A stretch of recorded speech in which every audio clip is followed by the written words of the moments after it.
made up my mind, not another day. You're on borrowed time, let me get away. Yeah, I'm running, yeah, I'm running. So love me or leave me, I'm standing alone. Can't shake a feeling that lives in my bones. Lie to me, tell me you wish that you could, but nothing you gave me is worth what you took. Cause baby, when I'm gone for good.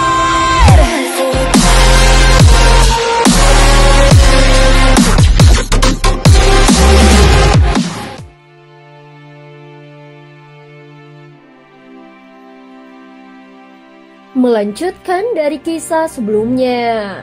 Sebelumnya setelah Xiaoyan menemui ratu, dia mendapatkan pencerahan bahwa hanya Ye Beijing atau sang ratulah yang dapat mengandung anak dari klan Yuan Shen. Aku tidak memiliki keturunan dari yang mulia, ucap ratu berkata dengan ekspresi yang tenang. Namun Xiaoyan tertegun sejenak dan jawaban ini terdengar seakan tidak masuk akal. Tetapi dia tidak berani bertanya lebih jauh. Kau ingin bertanya apakah itu benar atau tidak? Atau apakah karena memang tidak bisa? Meskipun pikiran itu hanya sesaat, namun ratu segera menangkap apa yang ada di dalam pikiran Xiaoyan. Seketika alis Xiaoyan sedikit berkerut saat mendengar ratu mengatakannya. Aku dan yang mulia terikat melalui ikatan takdir, tetapi tidak pernah benar-benar menjadi pasangan suami istri. Setelah ratu selesai berbicara, itu langsung membuat Xiaoyan kembali terkejut. Seperti yang kau pikirkan, meski sudah melalui tahun-tahun yang panjang, tetapi dia belum pernah menyentuh batas yin yang dan tidak menodai perasaan hati. Mendengar hal itu, wajah Xiaoyan menampakkan keterkejutan. Dari sikap sang ratu sebelumnya, dia sama sekali tidak terlihat seperti seseorang yang pernah memiliki nafsu duniawi. Perasaan itu begitu nyata, sehingga Xiaoyan merasa wanita ini tidak mungkin berbohong. Apakah kau ingin mengatakan aku terlihat tidak seperti itu? Ratu kembali mengangkat kepalanya dan tersenyum tipis. Xiaoyan pun mengangguk dengan pelan. Memang benar dia sama sekali tidak merasakan jejak hawa nafsu dari sang ratu melainkan dari Ye Beijing. Jadi dirinya masih bisa membedakannya. Namun bagi dirimu, sepertinya itu juga tidak terlalu penting bukan? Xiaoyan tidak menanggapi kata-katanya. Segala yang ingin dia tanyakan seolah sudah lebih dulu dijawab oleh ratu. Jadi dia hanya bisa menampilkan senyum pahit. Jika ratu tidak pernah terlibat dalam hubungan duniawi, dan bahkan yang mulia pun tidak pernah menjalankan ikatan suami istri, pasti ada alasan besar di baliknya. Untuk meramalkan takdir langit, tidak semua orang mampu melakukannya. Ratu berkata dengan tenang. Apakah itu penyebabnya? Xiaoyan mengangguk lalu bertanya. Sang ratu mendengarkannya dan senyumannya semakin dalam. Sejak pertama kali melihatmu, hatiku sudah memiliki firasat. Firasat itu semakin kuat dari waktu ke waktu. Tak lama lagi, yang mulia pasti akan kembali. Ratu berbicara sambil tersenyum. Di dalam matanya, muncul sekilas cahaya emas ketika menatap Xiaoyan. Kemudian dia melanjutkan kata-katanya.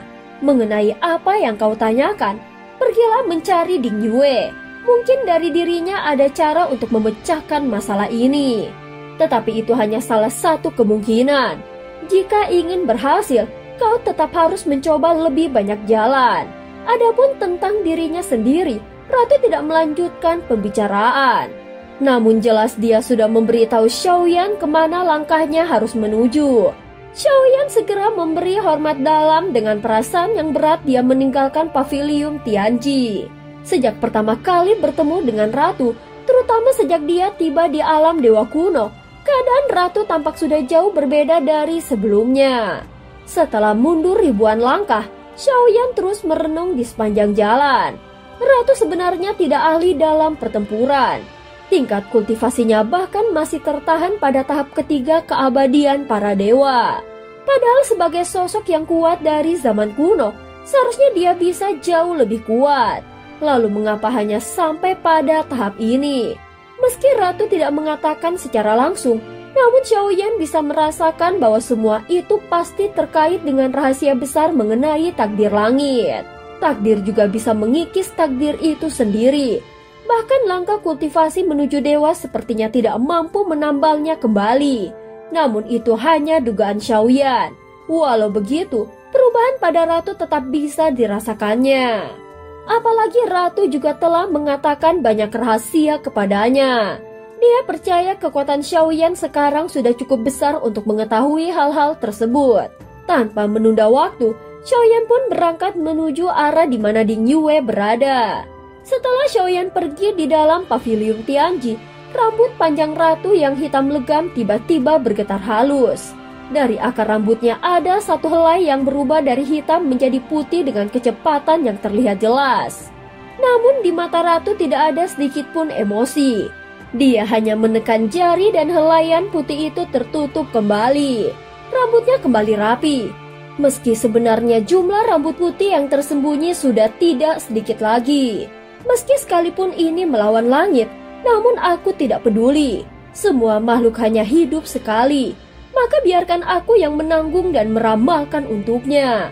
Apapun cerita akhirnya aku akan tetap melindunginya. Apapun hasilnya, aku akan tetap memilihnya. Di balik wajah tenangnya tersimpan keyakinan yang kuat dan tidak tergoyahkan. Di tempat lain, lokasi Ding Yue penuh dengan bangunan raksasa yang awalnya hanyalah konstruksi yang semu. Namun semuanya telah dia ubah menjadi menara emas kuno. Dengan penutup kepala dan tatapan serius, Ding Yue meneliti ilmu dan teknologi tingkat tinggi dari dunia Taisu. Dalam 10 hari terakhir dia sudah menguasai seluruhnya. Selain mengubah bangunan-bangunan itu menjadi menara emas kuno, Ding Yue juga mulai membangun sebuah bahtera raksasa milik dunia sensi. Xiaoyan menyapu pandangannya ke sekitar bahtera tersebut. Di sana ada banyak sosok yang merupakan para pengikut Ding Yue sekaligus orang-orang kepercayaannya. Tempat ini termaksud kawasan inti, jadi orang biasa dilarang masuk.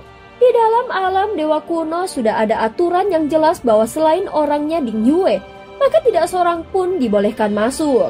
Namun kemunculan Xiaoyan di tempat ini tidak menimbulkan halangan. Segera ada seseorang yang datang menyambutnya dengan penuh hormat. "Tuan Xiaoyan, Nona Ding Yue sedang menunggumu di depan. Silahkan ikuti aku." Dengan cepat dia dibawa menuju tempat Ding Yue berada. Begitu masuk, sebuah naga raksasa langsung muncul di depan mata Xiaoyan.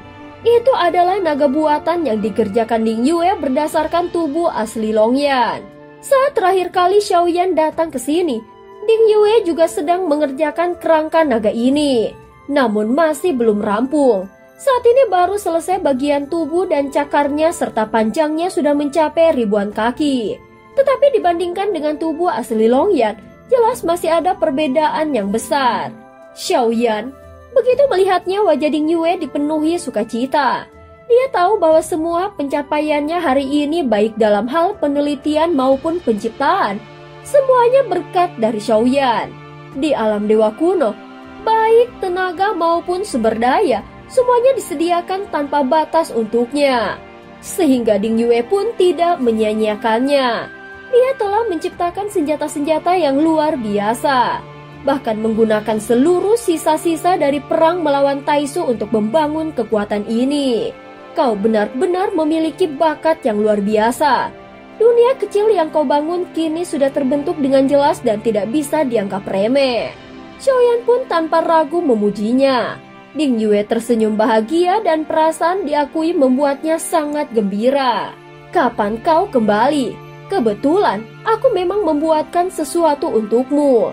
Ding Yue menatap Xiaoyan sambil memainkan rambutnya lalu bertanya. Xiaoyan mengangguk dan wajahnya menjadi serius. "Aku memang perlu sesuatu. Di dalam dunia Taisu terdapat metode untuk melahirkan pasukan. Apakah ini bisa dilakukan untuk keturunan klan Yuanzhen?" Sejak ratu memintanya pergi mencari Ding Yue, Xiaoyan sudah mengerti maksud yang tersembunyi di balik perkataan itu. Mendengar kata-katanya, alis Ding Yue sedikit berkerut. Dia memandang Xiaoyan lalu membawanya ke sebuah area datar. Di sana tersusun banyak kantung darah dengan tubuh-tubuh manusia di dalamnya. Ini adalah wadah kehidupan buatan. Di dalamnya ada tubuh, ada pula jiwa. Tetapi apa gunanya bagimu? Ding Yue bertanya dengan penasaran. Namun Xiaoyan hanya diam dan menatap kantung-kantung darah itu dengan serius. Jika ingin melahirkan anak dari klan Yuanzhen, aku tidak tahu apakah metode ini bisa berhasil. Ratu juga mengatakan cara ini belum tentu berhasil, tetapi setidaknya layak untuk dicoba. Dia segera mengeluarkan darah emas yang berkilauan dari tangannya. Bisakah kita mencoba menyalurkan kekuatan klan Yuanzhen ke dalam wadah ini? Ding Yue sempat ragu, namun akhirnya dia mengangguk. Baiklah, mari kita coba. Dulunya bangsa ini adalah ras yang sangat kuat. Meski dunia tempat mereka berada hancur, tetapi selama darah mereka masih ada, maka garis keturunan ini masih bisa melahirkan lebih banyak ahli. Melihat Ding Yue yang masih bingung, Xiaoyan menjelaskannya dengan sabar. Setelah mendengarnya, Ding Yue mengangguk dengan serius. Dia tahu Xiaoyan tidak akan melakukan sesuatu yang sia-sia. Jelas semua yang dilakukan oleh Xiaoyan semata-mata hanya demi memperkuat dunia sensi. Dan cerita pun berakhir. Terima kasih udah dengerin Mihu dari awal sampai akhir ya. Sampai jumpa.